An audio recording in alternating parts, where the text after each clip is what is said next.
जो भी है, जो भी भक्त के हृदय में बंधक बन जाते हैं, ये प्रताप है श्रीमद् भागवत कथा का। इसलिए भक्त बनिए। निगम कल्प तरोर गलितम फलम सुख मुखास्त्रमृत द्रव्य संयुता पिबत भागवतम रसमालयम् मुहुरहो रसिका भुवभावुका। निगम कल्प तरोर गलितम फलम। वेदों का जो नाम है, वेद का निगम है, वेद रूपी इस विशाल कल्प तरु का परिपक्व फल श्रीमद् भागवत कथा है। ये वेदों का भी सार है, शास्त्रों का भी सार है कि उसको सब कुछ मिला के 18,000 श्लोकों में वर्णित किया गया है। तो कहते हैं वेदों की जब इसमें उच्च शाखा, आप इसको फल बता रहे हैं, तो क्या ये फल नीचे गिरा तो फूटा क्यों नहीं? तो कहते हैं ये फल नाना, ये फल नीचे ऐसे नहीं गिरा है, ये फल तो आचार्य परंपरा से प्राप्त फल है, इस आचार्य परंपरा द्वारा प्राप्त किया गया है, तो ऐसे थोड़ी ना गिर जाएगा। क्योंकि कहते हैं ये अगर नीचे डायरेक्ट गिरा होता ना तो फल फूट भी सकता था, लेकिन ये टहनी बाई टहनी आया है, इसलिए ये फल फूटा नहीं। कि हमारे नारायण सबके मन में विंद किए है कि श्रीमद् भागवत कथा को भगवान वेद व्यास जी महाराज लिखे हैं, तो नाना श्रीमद् भागवत कथा को हमारे श्रीमद् नारायण प्रभु की दी हुई भागवत है। श्रीमद् नारायण ने ब्रह्मा जी को दिया था, ब्रह्मा जी ने नारद जी को दिया था, और नारद जी ने श्री वेद व्यास जी महाराज को दिया, और वेद व्यास जी ने महाराज श्री सुखदेव महाराज को दिए। और सुखदेव महाराज की डाली से जब ये फल टपका तो परीक्षित के माध्यम से सूत जी आज अनेक ऋषियों को प्राप्त हुआ। तो ये धीरे धीरे डालियों से गिरता हुआ फल आया है। ये फल डायरेक्ट ना कि लड़ता भिड़ता धरातल पर आया है, इसलिए ये फल ना तो टूटा ना तो फूटा, यथावत ज्यों का त्यों स्थापित है। किसी ने प्रश्न किया कि ये फल तो बड़ा सुंदर है, पर कहीं ये फल खट्टा तो नहीं है? क्योंकि इंसान जब फल खाता है ना, जब इंसान फल खाता है तो फल अगर मीठा होता है तो फल खाने का आनंद आता है, लेकिन अगर वही फल खट्टा हो ना तो खाने में आनंद नहीं आता है।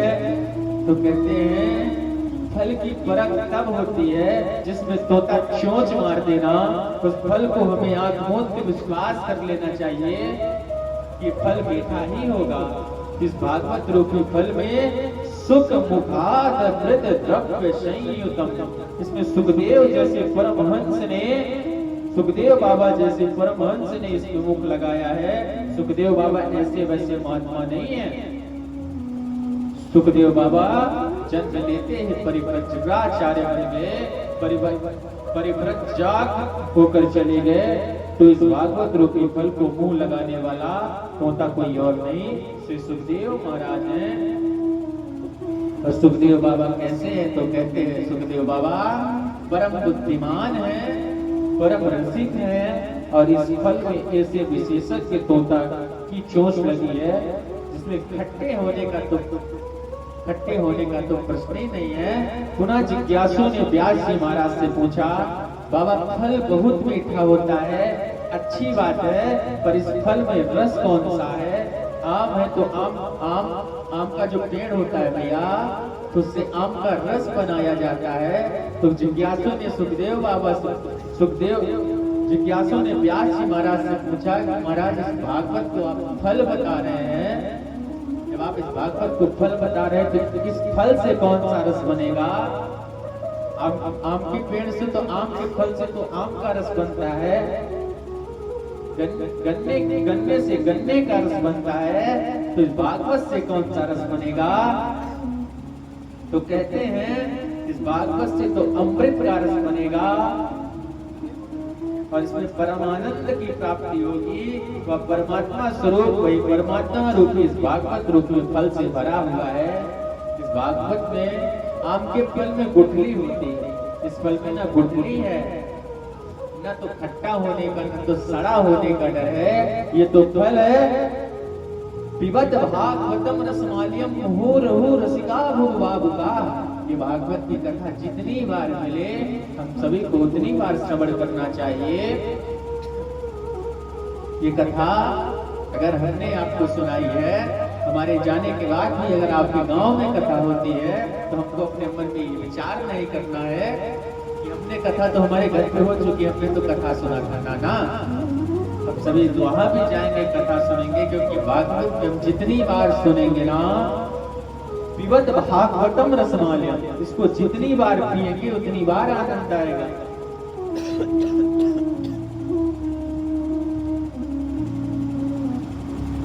अगर किसी को आप पानी पिलाएंगे तो जिसको प्यास लगी होगी वो बड़े प्रेम से पानी पिएगा, लेकिन अगर जिसको प्यास नहीं लगी हो अगर आप उसको जबरदस्ती पानी पिलाएंगे, अगर आपके घर में कोई आए उसको जबरदस्ती आप पानी पिलाएंगे, कह दे नाना लो भैया पानी पी लो, तो 100 सवाल खड़े कर देगा कि अरे कहीं पानी में कुछ मिलाया तो नहीं है, पानी में कोई दिक्कत तो नहीं है। इसलिए मेरे प्यारे ये भागवत रूपी फल है, इसमें कोई मिलावट नहीं है, ये परमात्मा का नाम है। आज के समय पे आम का जो मार्केट में रस आता है उसमें भी मिलावट हो सकती है, लेकिन कथा रूपी मिलावट नहीं है। कथा में अगर मिलावट हो भी जाएगी तो कथा आपका कल्याण तो कर ही देगी। बोलो राधे राधे। इस फल को चूसा भी जा सकता है, इस फल को खाया भी जा सकता है। खाने और चूसने का मतलब है प्यारे इस फल को श्रवण भी करा जा सकता है और दूसरों को भी सुनाया भी जा सकता है। जब आप कथा का आयोजन करते हैं, हम आपको कथा सुना रहे तो अपना भी कल्याण कर रहे और आपका भी कल्याण हो रहा, और यहाँ पे जो गांव समाज के लोग हैं सबका कल्याण हो रहा। यहाँ पे विराजमान सभी देवी देवता कथा श्रवण कर रहे, आपके पितृ देवता कथा श्रवण कर रहे, यहाँ के प्रेत भूत यक्ष नाग किन्नर जो भी है सब कथा को श्रवण कर रहे। तो मेरे प्यारे कथा में हम सभी आनंद से श्रवण करेंगे। जिसके मन में पीने की, जिसके मन में कुछ पाने की इच्छा होती है तो उसको बुलाया नहीं जाता, वो दौड़ के चला आता है। जिसको कुछ पाने की इच्छा नहीं होती तो उसको कितना भी दे दो श्री राधे ही कर देता है। इसलिए कथा अगर कहीं हो तो हम निमंत्रण की प्रतीक्षा ना करें, हम तो भागते हुए जाएं। हमारी गांव समाज से यात्रा है कि जिस घर पे अगर अंकित सिंह जी द्वारा निमंत्रण नहीं भी पहुंचा है वो सब इस कथा को अपनी कथा मान के, क्योंकि अंकित सिंह इस घर के बच्चे हो सकते हैं पर ये भागवत आपके घर की नहीं, ये भागवत सबकी है। इस भागवत को जो भी सुनेगा ना सबका कल्याण हो जाएगा। भागवत न तो जात देखती है न तो भागवत धर्म देखती है, भागवत तो सिर्फ और सिर्फ मेरे प्यारे कल्याण करती है। अगर कन्हैया हमारा जात पात देखता ना, हमारा कन्हैया जात पात देखता तो बालों के संग बैठ के भोजन नहीं करता। हमारे परमात्मा अगर जात पात देखते ना प्यारे तो सबरी के घर भगवान वेद नहीं खाते, इसलिए सबरी के घर पे वैर नहीं खाते। अब आगे की नैमिषारण्य की पावन भूमि में सौनक 88,000 महात्माओं का 1000 वर्ष का सत्संग चल रहा है।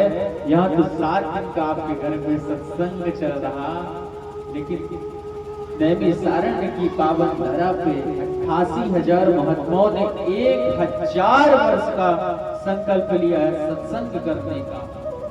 अब विचार करिए कि जब हम 7 दिन की कथा में हमें इतनी व्यवस्था करनी पड़ती है, जिसके घर पे 1000 वर्ष यहाँ तो हम लोगों की आयु 100 वर्ष की होती है। 100 वर्ष में हम श्री वैकुंठ अपने धरा धाम को छोड़ के वो लोग गमन कर लेते हैं।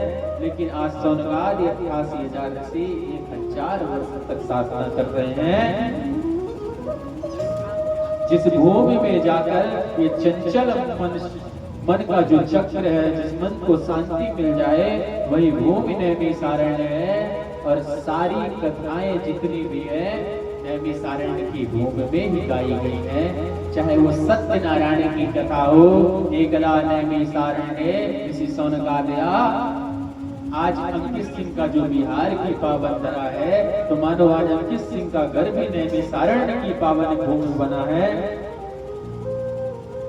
और जब भगवान की कथा सबसे पावन भूमि में आज ये भूमि पवित्र हो गई है।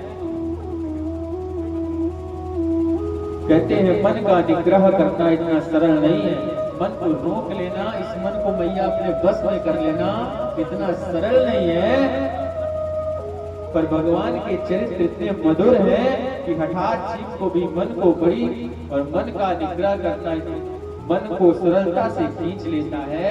हमारे कन्हैया की इतनी सुंदर सुंदर कथा है, इतनी सुंदर सुंदर लीलाएं हैं कि मन को मोह लेती हैं। हमारे कन्हैया को माखन चोर चोर कहते हैं। हमारे कन्हैया 3 जगह से टेढ़े हैं। एक बार मल्लाहों को मछली पकड़ते अपने आप को देखा होगा। जिस कांटे से वह मछली को पकड़ते हैं उसी कांटे को बंसी कहते हैं। टेढ़े कांटे के खाद्य पदार्थ लगाकर पानी में छोड़ते हैं। जहां मछली ने खाया कि कांटा चुभ गया, बंसी में फंस गई मछली। ये खाद्य पदार्थ लगाकर पानी में छोड़ते हैं। अब मछली जब फंस जाती है तो चाहे जितना छटपटा ले पर बचने वाली नहीं है। अल्लाह डोरी से खींच लेता है तो विषयासक्त जीव का मन परमात्मा की ओर लगता नहीं, अभिमुख होता है। तो परमात्मा फिर धराधाम पर सुंदर लीला पुरुषोत्तम श्री कृष्ण बन पर प्रकट होते हैं। बोले कृष्ण चंद्र भगवान की जय हो। कन्हैया 3 जगह से टेढ़े हैं ताकि यह जो जीव का चंचल विषय अनुरागी मन है ना, को हटात अपनी ओर खींचे। उसका नाम कृष्ण है। कृष्ण शब्द के नीचे जो री लगाई गई है वह मानो मछली को पकड़ने वाली बंसी है। मल्लाह के पास वह कांटे की बंसी जिसमें मछली फंसती है। और ये जिसके मन को फंसाना चाहते हैं उसे इतनी बंसी बजाकर फंसा लेते हैं। हमारा कन्हैया बंसी बजा के चित्त को चुरा लेता है। हमारा कन्हैया बंसी बजा के मन को चुरा लेता है। महाराष्ट्र में गोपियों ने मन को बंसी बजाकर खींच लिया। इससे बढ़िया सरलतम साधन दूसरा संभव ही नहीं है। 1000 वर्ष का जब सत्र हुआ ये नैमिषारण्य की पावन भूमि में भगवत चर्चा करते हुए श्री सूत जी महाराज सौनक जी एवं संवाद के माध्यम में चल रहा। आज सौनक जी ने 6 प्रश्न किए और उन्हीं 6 प्रश्नों से ये भागवत संहिता पूरे उन्हीं प्रश्नों के 6 प्रश्नों के उत्तर से भागवत संहिता बनाई गई है। और इसी प्रश्नों में से 6 प्रश्नों से ही पूरा उत्तर है। पूषामे कांततः श्रेयस तनः शशि तुमहर्षि। सूत जी ने सौनक जी से 6 प्रश्न किए। सूत जी महाराज सौनक जी से 6 प्रश्न करते हैं। हम सभी अपने मन को ध्यान से सुनेंगे कि ये 6 प्रश्न अच्छा भला है कौन से। तो पहला प्रश्न सूत जी महाराज कहते हैं प्राणी मात्र का कल्याण कैसे होगा, क्योंकि कलिकाल में कलयुग बहुत बढ़ेगा, यहाँ भाई भाई का सगा नहीं होगा। तो मेरे प्यारे पहला प्रश्न करते हैं कि प्राणी मात्र का कल्याण कैसा होगा। फिर दूसरा प्रश्न करते हैं संसार में शास्त्र तो बहुत है, 6 शास्त्र 18 पुराण 108 उपनिषद हैं। इसलिए मनुष्य के पास समय कम है, इसलिए समस्त शास्त्रों का सार क्या है।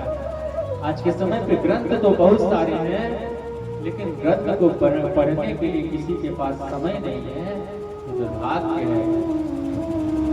फिर कहते हैं भगवान यदि सर्व सामर्थ्यवान जगदीश्वर है तो यह अवतार क्यों लेते हैं? जिनके संकल्प पे संसार का सृजन हो सकता है तो उनके संकल्प से दुष्टों का विनाश नहीं हो सकता।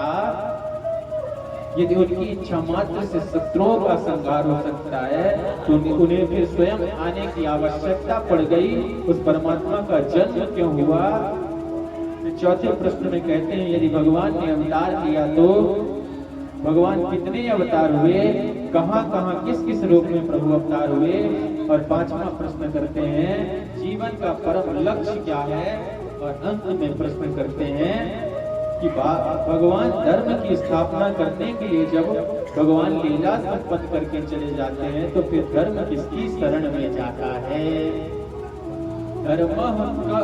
धर्मः कम शरणं गतः, यही 6 प्रश्न करते हैं।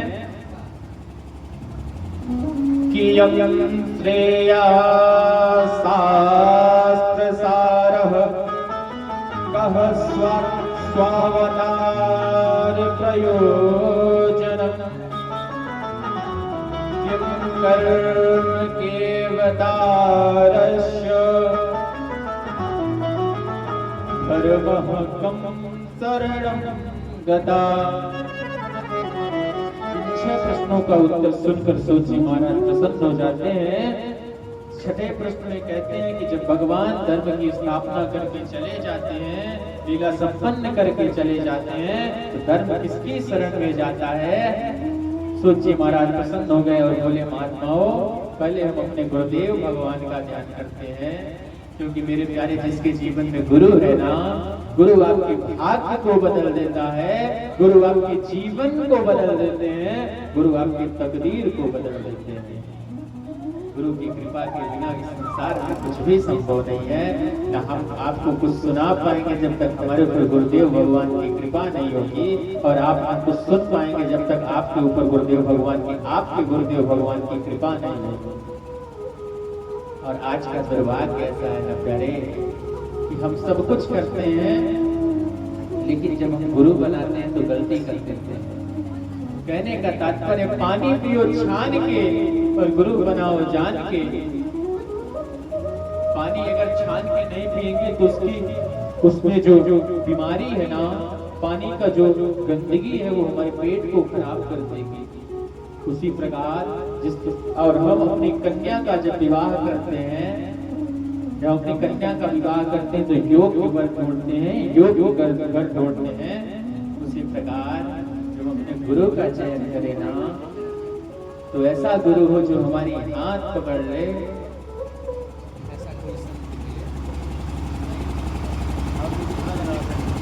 और फिर ऐसा ऐसे गुरु के चरणों को प्रणाम करना चाहिए। हमें अपने जीवन में गुरु बनाना चाहिए। सूत जी महाराज प्रसन्न हो गए और अपने कहते हैं पहले हम अपने गुरुदेव भगवान का ध्यान करेंगे, अब तब आपके इन प्रश्नों का हम उत्तर देंगे। सूत जी ने सुखदेव महाराज का 2 श्लोकों में ध्यान किया। यम प्रवजन्त मनुपेतमपेत कृत्यम द्वैपायनो विरह कातरया जुहाव पुत्रेति तन्मयतया तरवो विनेतो तं सर्वभूत हृदयं मुनिमानतोऽस्मि। इन 2 श्लोकों में सुखदेव जी ध्यान किया। यम प्रवजन्त मनुपेत मपेत कृत्यम, जो जन्म लेते ही प्रवजंत हो जाए, व्रज गतौ धात में पा उपसर्ग है, जिनका वैराग्य उच्च कोटि का है कि परिस्थिति विपरीत हो तो वैराग्य बहुतों को चढ़ता है। आज का वैराग्य ऐसा होता है ना कि घर पे हुई झटपट चल बाबा के मठ पर। अगर आज का वैराग्य लोगों का ऐसा हो गया है कि घर पे श्रीमती जी से 2 हाथ हुए नहीं कि डेरा डकुली उठा और सीधे बाबा के आश्रम पे चल देते हैं। ऐसा वैराग्य नहीं होना चाहिए। ऐसा त्याग नहीं होना चाहिए। किसी ने कहा कि फला व्यक्ति इन्होंने त्याग दिया। त्याग दो प्रकार के होते हैं। कोई व्यक्ति है तो चप्पल पहनता ही नहीं, चप्पल को त्याग ही देता है, और एक व्यक्ति होता है जिसके पास चप्पल है ही नहीं तो क्या पहनेगा। त्यागी दोनों है, पर त्याग में फर्क है कि जिसके पास चप्पल है नहीं, लेकिन अगर कल उसको चप्पल मिल जाएगी तो चप्पल पहनना प्रारंभ कर देगा। लेकिन एक त्यागी है कि उसके पास है भी लेकिन त्याग किया तो उसको नहीं पहनता। उसी प्रकार त्याग में फर्क है। बहुत से लोग होते हैं कि आश्रम बना लेते हैं कि त्यागी बन जाते हैं। 4 दिन जब तक घर में झगड़ा हुआ कि उनको वैराग्य का बोध चढ़ता है कि ये संसार मोह माया का खेल है, चलो हम आश्रम में चलते हैं और साधु बन जाते हैं। 4 दिन तो खूब सधुआना चलता है, ले बाबा ले जटा, ये माला, ये मोटी मोटी माला, ये कंठी, ये भगवत नाम। और 4 दिन बाद धीरे धीरे करके लालच आने लगती है कि हमारे गुरु अगर श्री राधे हो जाएं, हमारे गुरु मर जाएं, तो गुरु की जो आश्रम की संपदा है हम इसको हड़प ले। ऐसे ऐसे शिष्य होते हैं। तो मेरे प्यारे जीवन में अगर आप त्याग करना तो त्याग करना तो मन से त्याग करना, और त्याग करना है तो गृहस्थ को अपने अहंकार का त्याग करना चाहिए।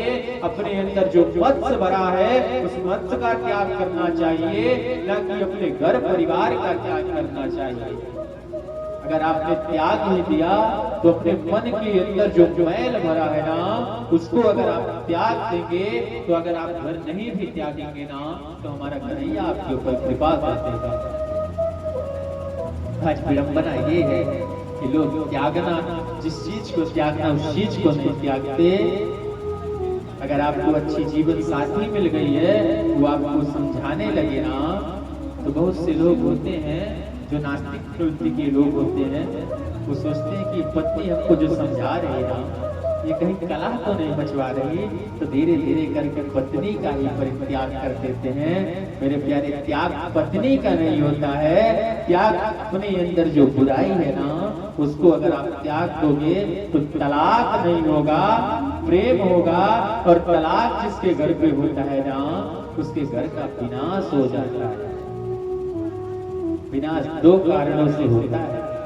एक तो जो ब्राह्मण का धन हरण करता है, जो ब्राह्मण के साथ दुर्व्यवहार करता है, उसके तो घर पे दीपक देने वाला कोई नहीं बचता है। रहा न कोई कुल रोवन हारा, उसके घर पे कोई रोने वाला नहीं बचता है। और दूसरा, जो अपने पत्नी को, एक सुंदर रिश्ते को जो तलाक देता है। आज भारत का सबसे बड़ा दुर्भाग्य है तो तलाक का कारण क्या है? पति आज अपने पत्नी को त्याग रहा, पत्नी आज अपने पति को त्याग रही। इसका कारण संसार नहीं, इसका कारण हम सभी स्वयं हैं। इसलिए मेरी आग्रह है यहाँ पे बैठे लोगों से कि तुम दुर्गा बनना, तुम काली बनना, पर किसी और के लिए, किसी और की बिना मर्जी से घरवाली मत बनना। क्योंकि अगर आप किसी की घरवाली बन जाते हैं बिना मर्जी से, तो आप तो आनंद से रहते हैं, लेकिन आपके पिता का, जो पिता ने आपको पैदा करके पाल पोस के बड़ा किया है ना, उसका सर लज्जा से झुक जाता है। आज बड़े बड़े लोग अपने बच्चों को भेज देते हैं पढ़ने के लिए कि बेटा तुम बाहर जाके पढ़ो, और पिता अपने बच्चों को भेजता है ना, तो उसने अपने चप्पल जो होता है, उस चप्पल को चप्पल घिस जाता है, लेकिन अपने चप्पल को ध्यान नहीं करता और अपने बालक को कलेजा काट के पैसा देता है कि हमारा बालक पढ़ के समाज के लिए जो हम नहीं कर सके वो हमारा बालक करेगा। लेकिन दुर्भाग्य इस बात का है कि आप बड़े बड़े शहरों पे जाओगे ना, तो कुछ बच्चे, सबको तो नहीं कह सकते, और कुछ बच्चे उसी पिता के पैसे का दुरुपयोग करते हैं। अभी हम कुछ दिन पहले ही दिल्ली गए थे, जब हमारी इनकी मुलाकात हुई है, तो हम मेट्रो स्टेशन के पास खड़े थे। वहां पे हमने एक आश्चर्य की बात देखी कि एक लड़की खड़ी है, लड़की हाथ में चाय ली है, चाय पहले लोग अपने सुख के लिए पीते थे, अब उस लड़की को देखे वो चाय लेती, दूसरे हाथ में सिगरेट लेती, चाय के साथ सिगरेट पी रही थी। ये भारत का दुर्भाग्य है। इसलिए मेरी बहनों से और मेरे भाइयों से प्रार्थना है कि पिता ने अपने सुखों का त्याग करके आपको इतना बड़ा किया है, अपने सुखों का त्याग किया। पिता ने आज अपने तन के कपड़े को बेच के आपको लायक बनाने के लिए सब कुछ प्रयत्न किया।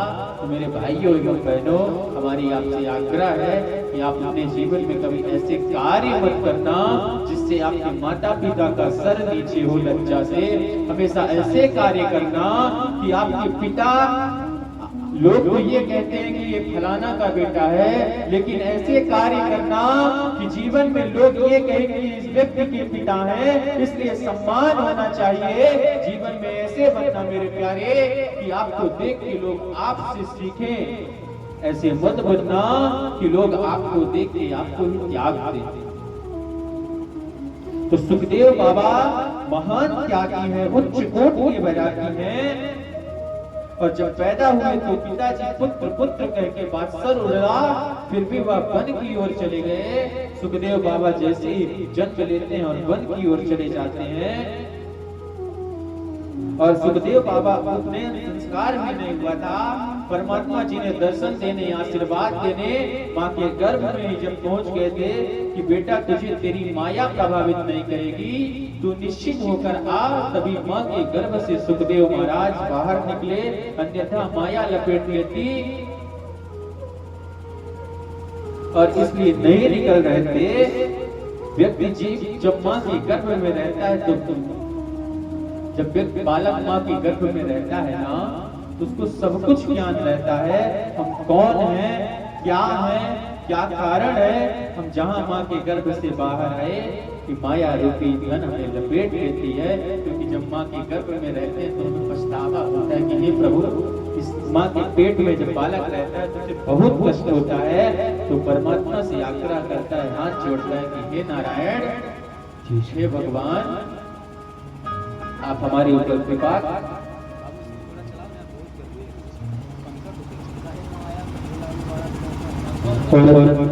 कि जो माया का खेल है ना, परमात्मा जब एक बालक अपनी माँ के गर्भ में रहता है तो परमात्मा से कहता है कि हे नारायण, आप ऐसी कृपा करो कि हम इस माँ के जंजाल से छूट जाएं। हम जीवन में हमारा जन्म हो जाएगा तो हम ऐसे कार्य नहीं करेंगे कि जिस कार्य से हमको पुनः जन्म लेना पड़े। लेकिन जैसे ही बालक का जन्म होता है, माया रूपी काया उसको लपेट लेती है। भूमि परत भा डाभर पानी, भूमि परत भा डाभर पानी, जिम जीव ही माया लपटानी। तो कहते हैं जैसे जब आकाश से जब बारिश की बूंद गिरती है, जब बारिश की बूंद गिरती है तो उसकी जो धारा होती है वो एकदम पवित्र होती है, लेकिन जैसे ही मिट्टी में मिलती है वो मलिन हो जाती है। उसी प्रकार व्यक्ति का जीवन है कि माँ जन्म जब तक नहीं होता तो परमात्मा से हाथ जोड़ के कहता है कि हे नारायण, हमको इस माया रूप माँ के जंजाल से छुटकारा दो। हम ऐसा कर्म नहीं करेंगे कि जिससे हमको दोबारा जन्म लेना पड़े। लेकिन जैसे ही जन्म होता है माया उसको लपेट लेती है, माया उसको अपनी दासी बना लेती है। माया को सब कोई भजे, माधव भजे न कोई, जो कदापि माधव भजे माया चेरी होय। आज के समय पे माया को तो सब भजते हैं कि हमारे पास अच्छा धन हो जाए, अच्छा वैभव हो जाए, लेकिन हमारे माधव को नहीं भजते हैं।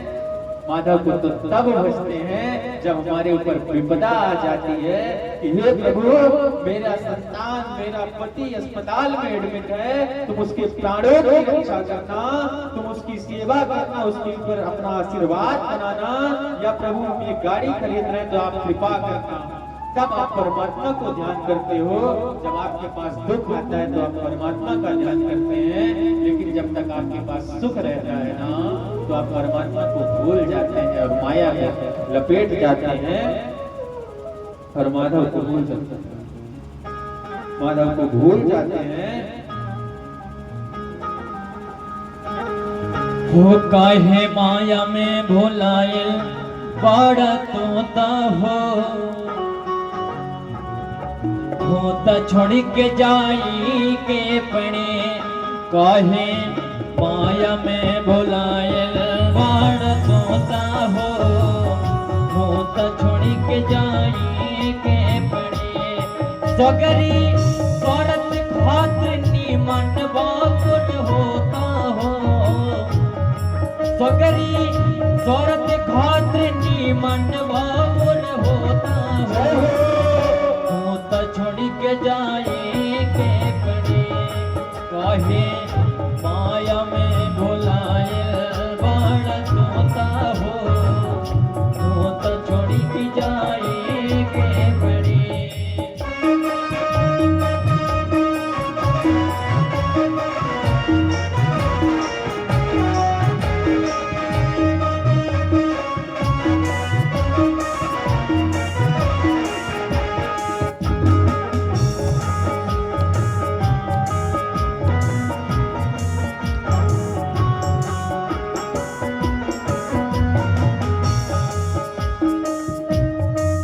हो लाखे करोड़ चाहे कितनों कमैबा खाना खियालाना लेके जइहा लाखे करोड़ चाहे कितनों कमैबा खाना खियालाना लेके जइहा तोहर भूल जाए पहे लगोता हो त छोड़ के जाए के बड़े काहे माया में भुलाए बड़ा तोता हो त छोड़ के जाए वो दीवाना बना दिया हमें मस्ताना बना दिया दीवाना बना दिया हमें मस्ताना बना दिया बनवारी गिरधारी बनवारी तेरी यारी ने दीवाना बना दिया बनवारी तेरी यारी ने दीवाना बना दिया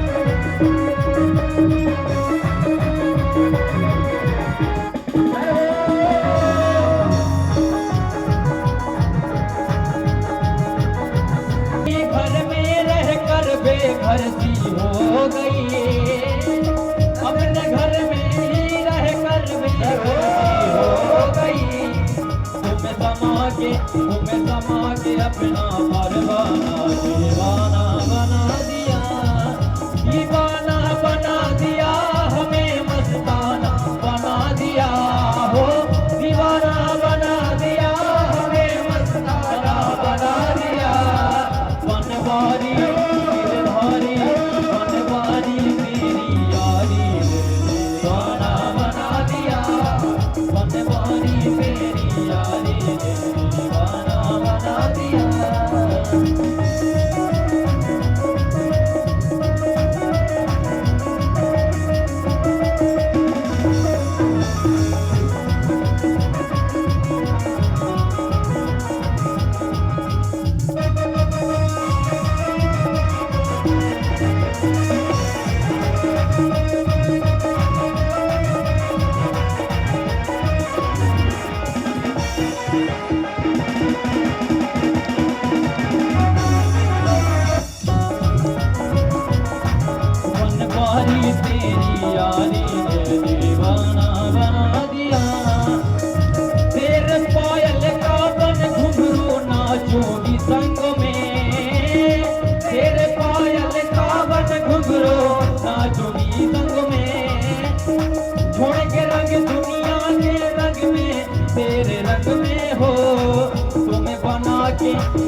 का दास बन गया ना, उसकी दासी माया उसकी दासी बन जाती है। और धन्य है ये बिहार की भूमि कि यहाँ पे लोग रात रात में कथा सुनने आते हैं। जैसे ही कथा का समय बढ़ता जा रहा, जनता का जवावड़ा बढ़ता जा रहा और हमारे मन में आ रहा कि हम इनको क्या सुना दें, क्या परोस दें। जब भक्त का समुदाय होता है ना, तो व्यास के मन में लगता है कि इनको क्या परोस दें, क्या दे दें कि ये प्रसन्न हो जाए। तो जैसे जैसे भीड़ बढ़ रही तो मन में आ रहा कि इनको क्या सुना दें। लगता है कथा को 12 बजे तक चलाएं या 2 बजे तक चलाएं। अब कथा तभी तक चलेगी जब तक ठाकुर कन्हैया कृपा करेगा। तो जो कहते हैं माधव का दास बन गया, माधव माया उसकी दासी बन जाती है। माया उसका कुछ बिगाड़ नहीं सकती। माया में जो नाच रहा वो जीवात्मा और माया के बीच रहकर भी जो नृत्य वो परमात्मा और माया को भी जो इशारे करना चाहे वो परमात्मा। तो सुखदेव विशुद्ध महात्मा है। विराह गातार से कृष्ण द्वैपायन निकलती है, बेटा बेटा ऐसा लग रहा। व्यास जी महाराज पुत्र पुत्र पुकारते जा रहे हैं और जो जोर जोर से कहते हैं बेटा, जो जंगल के वृक्ष से प्रतिध्वनि निकलती है। तो बेटा बेटा ऐसा लग रहा कि जैसे व्यास जी महाराज विरह को देखकर जंगल के वृक्ष भी विरही हो गए और व्यास जी के स्वर में अपना स्वर मिला के जंगल में अपने बेटे को पुकार रहे। बेटा बेटा व्यास जी महाराज के पुत्र हैं श्री सुखदेव बाबा। और सुखदेव बाबा जन्म लेते ही जंगल की ओर चले जाते हैं। ऐसे सर्वभूत हृदय सम्राट श्री सुखदेव जी महाराज की पाद पद्मों में हम सभी बारंबार प्रणाम करते हैं। बोलिए श्री सुखदेव जी महाराज की जय हो। जिन श्री सुखदेव महाराज ने समस्त श्रुतियों का मंथन करके एक सार का रूप निकाला है। समस्त श्रुतियों का मंथन करके अध्यात्म का एक दीप प्रज्वलित किया है। जिस प्रकार दूध से दही का मंथन करके घी निकलता है, उसी प्रकार सुखदेव बाबा श्रुतियों का मंथन करके अध्यात्म का एक दीप प्रज्वलित किए हैं। जो साधक अज्ञान के अंधकार में भटकते हुए रास्ता ढूंढ रहे थे पर दिखाई नहीं पड़ रहा था, उन्हें मार्ग दिखाने के लिए सुखदेव बाबा ने या भागवत कथा सुंदर दीपक, भागवत कथा का सुंदर दीपक प्रज्वलित किया है।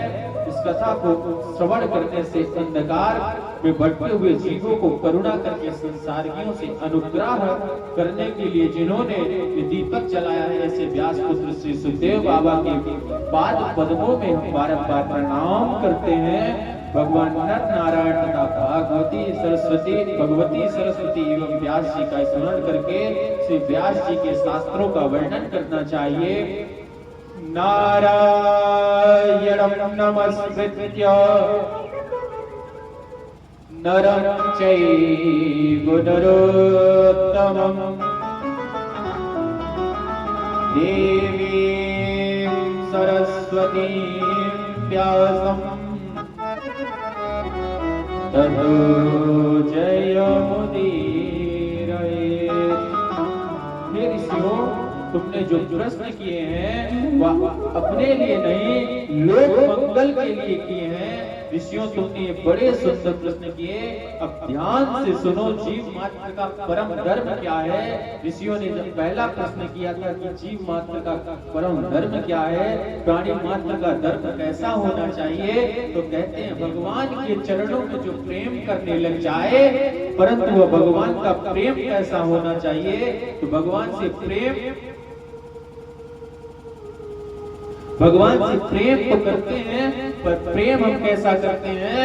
प्रेम हम करते हैं संसार से, प्रेम हम करते हैं परिवार से, और पूजा करते हैं भगवान की। ये दुर्भाग्य है।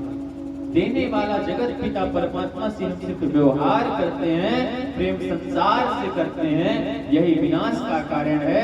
बस अपनी मति को थोड़ा उल्टा कर दिया जाए, व्यवहार समाज और परिवार से किया जाए और प्रेम अगर परमात्मा से किया जाए तो व्यक्ति का कल्याण हो जाएगा।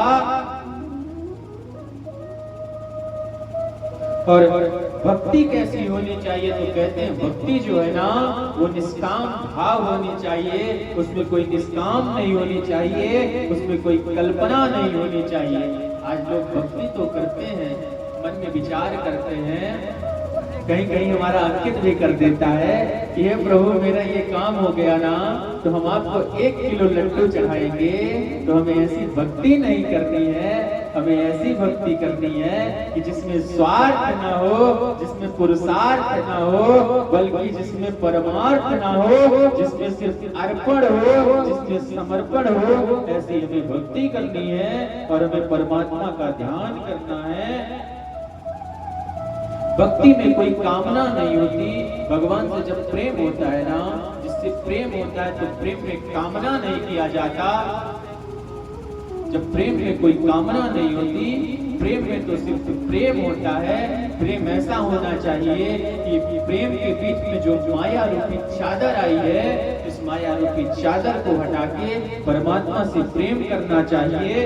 अगर आप जब परमात्मा के भरोसे हो जाएंगे तो सारी आपकी विपत्ति जो है वो भी परमात्मा की हो जाएगी और जो आपकी संपत्ति है वो भी परमात्मा की हो जाएगी। तो जो भी आपके जीवन का कष्ट है ना वो भी परमात्मा का ही हो जाएगा, क्योंकि हम तो परमात्मा के बच्चे हैं। जिसको जो भी हो, हमारे साथ जो भी होना होगा तो परमात्मा जानेगा, हमारा कन्हैया जानेगा। आज के समय पे इस कलयुग में किसी का भरोसा करने लायक नहीं है, पर कन्हैया का कृपा तब जाके लोगों का प्यार। प्रेम अगर ऐसा करना, प्रेम परमात्मा से करिए पर प्यार संसार से करिए। कहने का तात्पर्य है समर्पित तो परमात्मा के भरोसे रहिए। अगर आज आपके द्वार पे हम लोग 1500 किलोमीटर दूर से आए हैं, अपनी ये 6 लोगों को टीम को लेके, तो सिर्फ आप लोगों के प्यार से आए हैं, आप लोगों को व्यवहार से आए हैं। यहाँ पे इस शहर में ना तो हमारा कोई था, ना तो हमको कोई जानता था, लेकिन आप लोगों का ये जो प्यार है ना, इस प्यार के भरोसे आए हैं। लेकिन प्रेम की बात आ जाए तो हम आपसे भी आग्रह करते हैं कि प्रेम हमेशा परमात्मा से होना चाहिए और संसार से तो सिर्फ आशा एक राम से, बाकी ये संसार काया है, ये काया रूपी संसार में किसी से आशा नहीं करनी चाहिए। और कहते हैं जो परमात्मा की भक्ति होती है, परमात्मा को पाने की जो शक्ति होती है ना, वो परमात्मा की शक्ति ऐसी होती है कि आपके मन से, आपके जीवन से जो चाह की आसक्ति है ये छूट जाती है और परमात्मा की भक्ति बढ़ जाती है। और यहीं पे परमात्मा की भक्ति अगर देखनी है तो आप यहीं पे राजस्थान में खाटू श्याम जी हैं। खाटू श्याम जी की ऐसी कृपा है कि आज लाखों दीवाने हैं खाटू श्याम जी के। परमात्मा की भक्ति देखनी है ना तो हमारे वृंदावन में पूज्य श्री प्रेमानंद बाबा के दर्शन कर लो।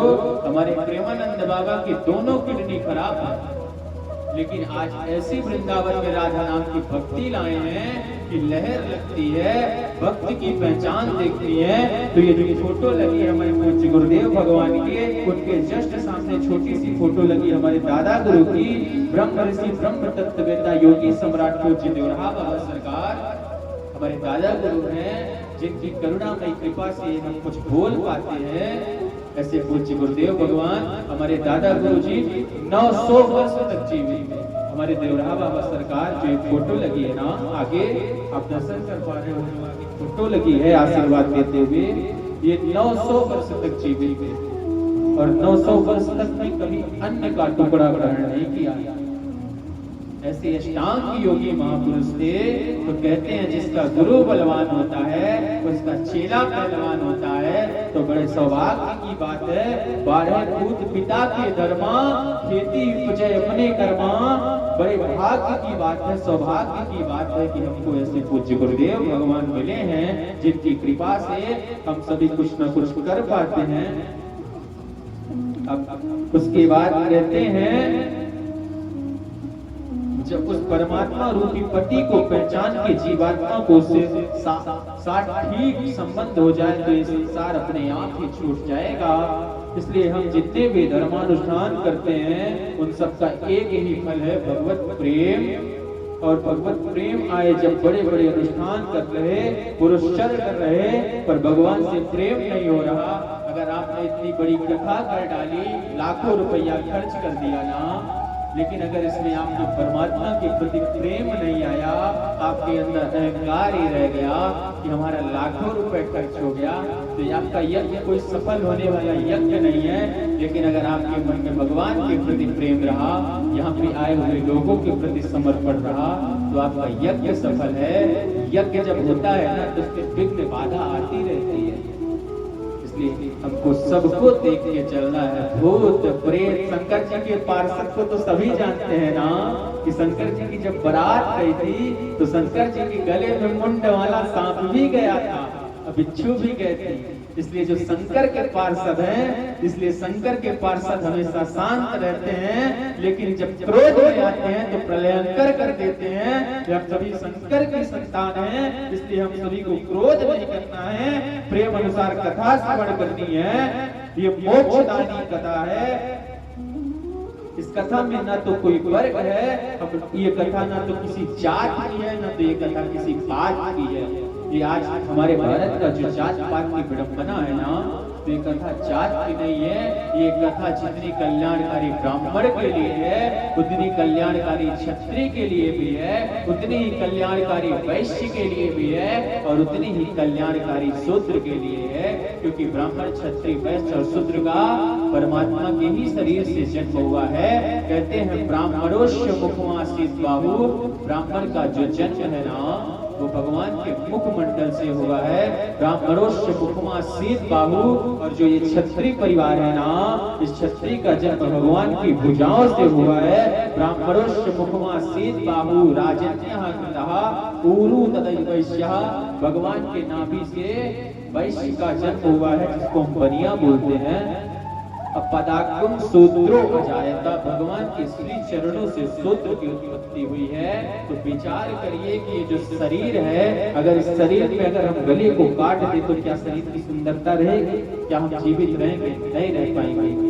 अच्छा, शरीर गले को नहीं काटते हैं, अगर शरीर के हम हाथ को, भुजाओं को काटते हैं तो क्या शरीर शोभा देगा? नहीं देगा। उसी प्रकार अगर हम पैर को काटते हैं तो क्या शोभा देगा? नहीं देगा।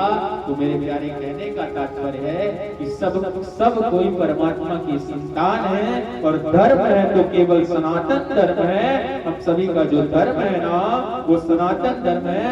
सनातन धर्म की पहचान है तो गीता गोविंद गाय है। और आज का दुर्भाग्य है मेरे प्यारे कि बढ़ते जा रहे और कटते जा रहे, गीता को छोड़ते जा रहे, गाय को काटते जा रहे, गोविंद को भूलते जा रहे। इसीलिए आपस में विवाद होता जा रहा, संवाद का संबंध खत्म हो गया और विवाद का संबंध चालू हो गया। ये दुर्भाग्य है कि हम और आपने ही बांटा है, और जो बटे हैं वो कटे हैं, और जो एकत्रित रहे हैं वो हमेशा एक गांठ में रहे हैं।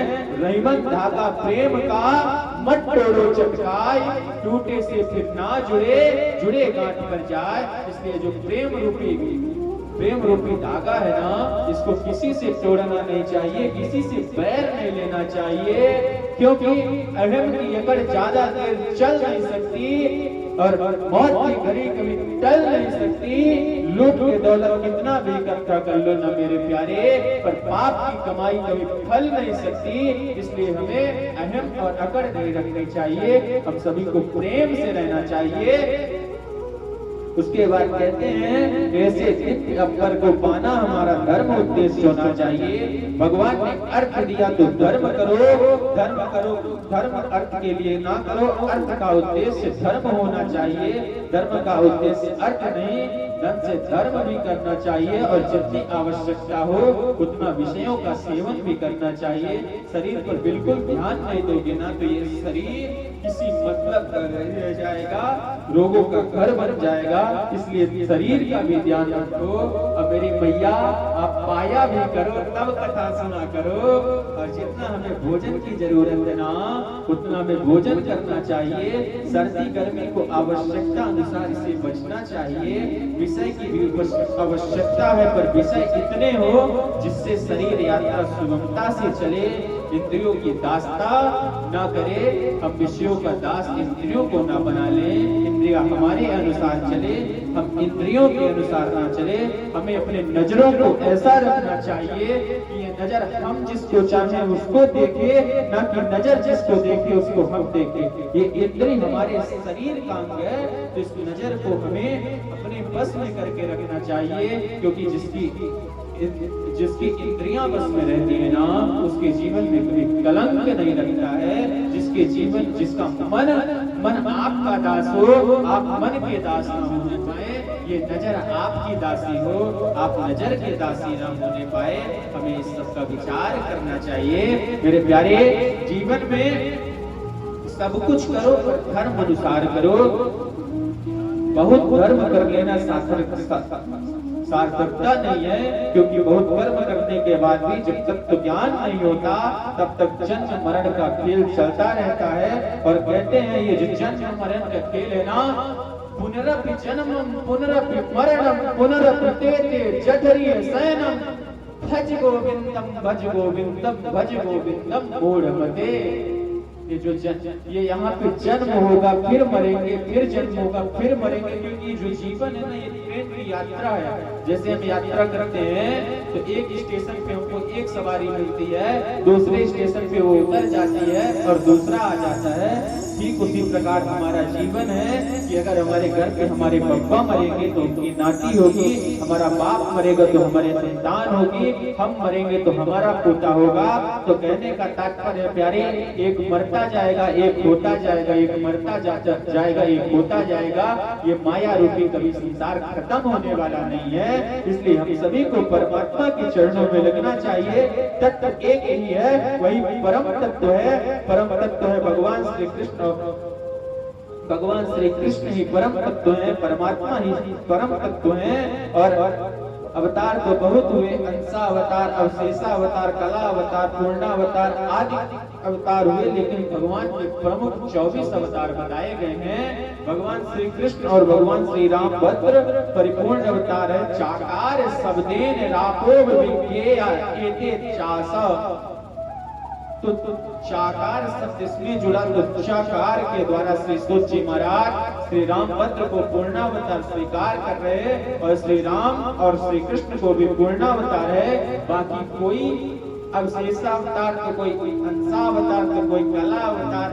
अब रसों को अपनी अपनी उपासना किस रूप में वह परम तत्व ने ज्यादा आनंद दे देता है। किसी भक्त को तो हमारे कन्हैया मोहित होते हैं ना, तो किसी को राम मोहित होते हैं, किसी को शिव मोहित होते हैं। लेकिन मोहित होने बड़ी बात नहीं है। जिसको जिस देवता से आसक्त, जिस देवता से प्रेम हो जाए, उसी के प्रति समर्पित होना चाहिए। सार सबका एक है।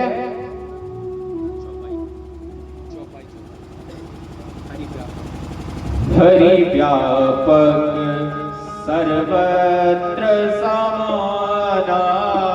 हरि व्यापक हरि सर्व समाना। हरि व्यापक सर्वत्र समाना। प्रेम के प्रकट होय मैं जाना। प्रेम के प्रकट होय मैं जाना। हरि व्यापक सर्वत्र समाना। प्रेम से प्रकट होय मैं जाना। श्री राम जय राम जय जय राम। श्री राम जय राम जय जय राम। जय रघुनंदन जय सिया राम। जय रघुनंदन जय सिया राम। बोले रामचंद्र सरकार की जय।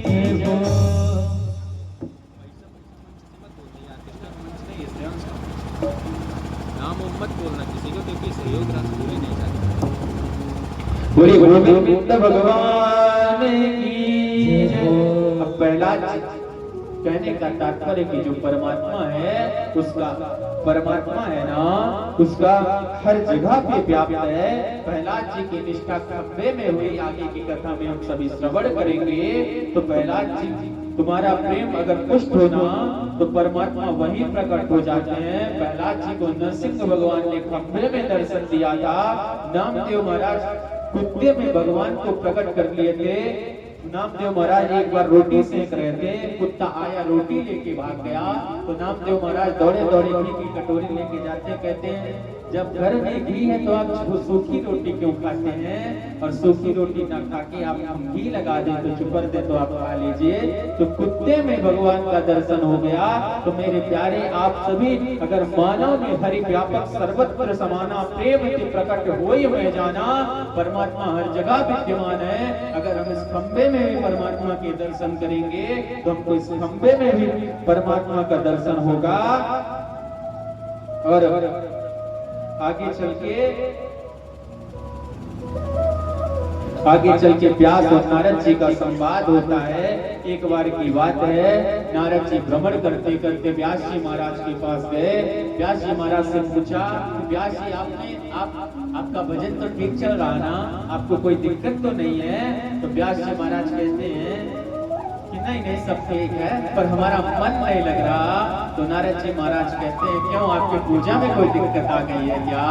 तो नारद जी कहते हैं, व्यास जी महाराज कहते हैं ना पूजा में तो कोई दिक्कत नहीं आई है, पर हमारे मन में इस बात का संशय है कि हमारे मन को शांति नहीं मिल रही। हमने 4 वेद लिख दिए, ऋग्वेद, यजुर्वेद, सामवेद और अथर्ववेद लिख दिया, पर हमारे मन को शांति नहीं है। हमने 17 पुराण लिख दी, तब भी हमारे मन को शांति नहीं है।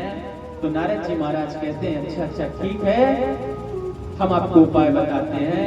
नारद जी महाराज कहते हैं एक बार व्यास जी आप भगवान श्री कृष्ण की कथा लिखिए तो आपके मन को शांति मिल जाएगी, क्योंकि हमारा कन्हैया मन को मोहने वाला है। और नारायण भगवान वेद व्यास जी मन सोचने लगे और नारद जी की बात का ध्यान करते हुए भागवत की मूल पाठ को, चतुश्लोकी भागवत को लाके अहमेवौ समेवाग्रे राज्यसत्सत्वरम् पश्चादाम्यते तच्चायो वसिष्ठे ततोऽद्वम् ऋतेथं यत्प्रियेतमतीयेत चात्मनि तद्विद्यादात्मनो मायां यथा वासो यथा नमः यथा महात्मभूतानि। और